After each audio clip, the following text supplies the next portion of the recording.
Hello and welcome to Cloud Force Vibes. My name's Bobby, and this is how I grow orchids and carnivorous plants.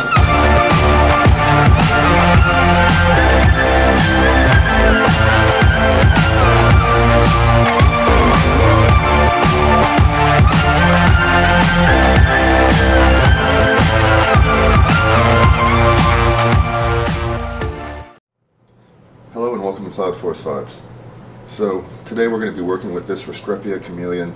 I got this plant from Andy's this past week in this clay pot with pure sphagnum moss, and that just has to go immediately. So it's been a couple days, and that is a couple days too long already. So we're going to go ahead and take this plant out of its pot, get it cleaned up, and we're going to go ahead and put it on a mount.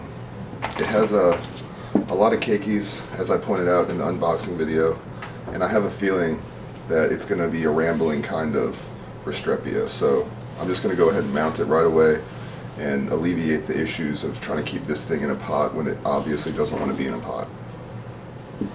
So here we go.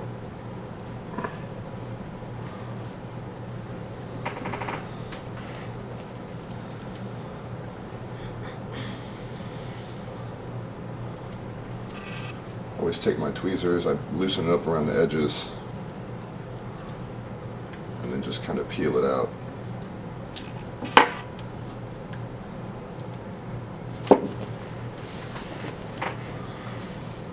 Like we said, pure sphagnum. It does look like it has some roots growing on the outside, which is good, but this whole central mass is starting to worry me already.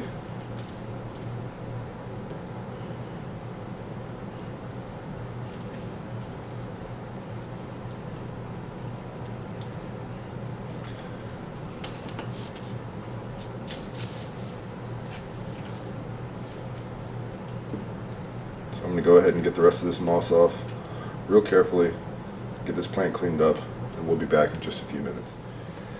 So I do have the moss off, but before I get this totally cleaned up, I want to show you guys. See this central mass that was buried down in this sphagnum moss? It's all dead. All this is dead roots. It has new roots coming up here, so we're going to be careful not to mess these up, but it's going to get a nice trim and get rid of all these nasty roots. And we're going to get this put on its mount. I think it's going to be a whole lot happier. It's going to get a lot more air to the roots, and it's going to give me a lot more flexibility on how moist I keep this plant. Okay, so we're back. I've got the mount ready. I've already got the line tied onto it, and the plant is nice and cleaned up.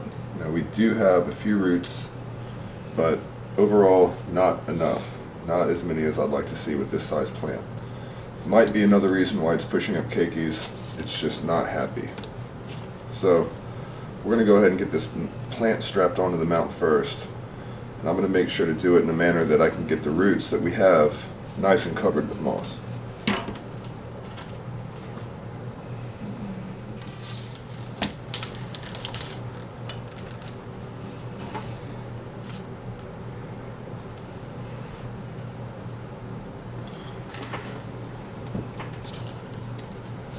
So I've got the plant secured. Now it's time to add the moss. I'm not going to add any moss above the base of this plant, but I am going to pack this mount with moss around this plant and hopefully get these roots down into it and keep them happy. I'm going to be very generous with the amount of moss I put on this for a change, because this is not going to go in the miniature tank. This plant is going to stay in the tent, and it's going to need to stay moist. So we're going to put a very generous portion of moss right here around the base without compressing it too much, and be able to keep this plant nice and moist, but also let it stay airy at the same time, or aerated at the same time, if you will.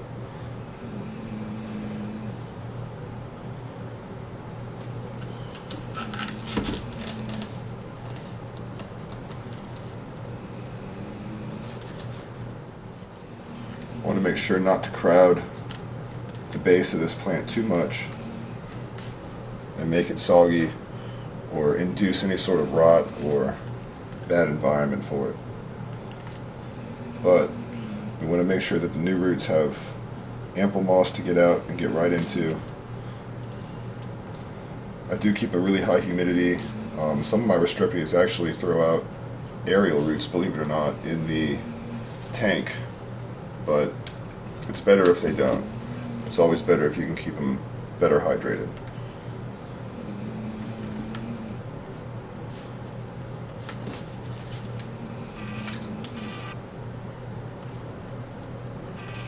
I think that's going to do it.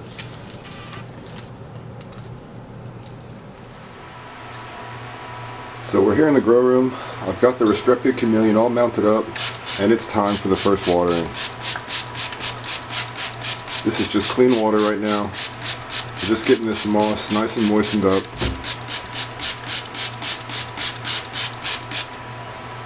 When you're watering mounts, you can avoid wasting a lot of time and water by pre-moistening your moss. It will absorb more after it's already had a little bit of water added to it. So we're going to give it a nice dose of CalMag with a little bit of Kelp Max added to it.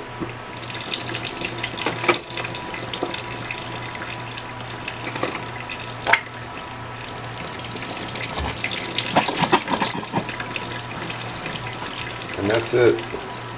I'm going to let it drip out. We're going to go ahead and stick it in its new home. I think it's going to live down near the Draculas or possibly near the Masdevallia on the opposite side. I haven't quite figured out yet. I think this can tolerate a little bit brighter light than some of the other ones.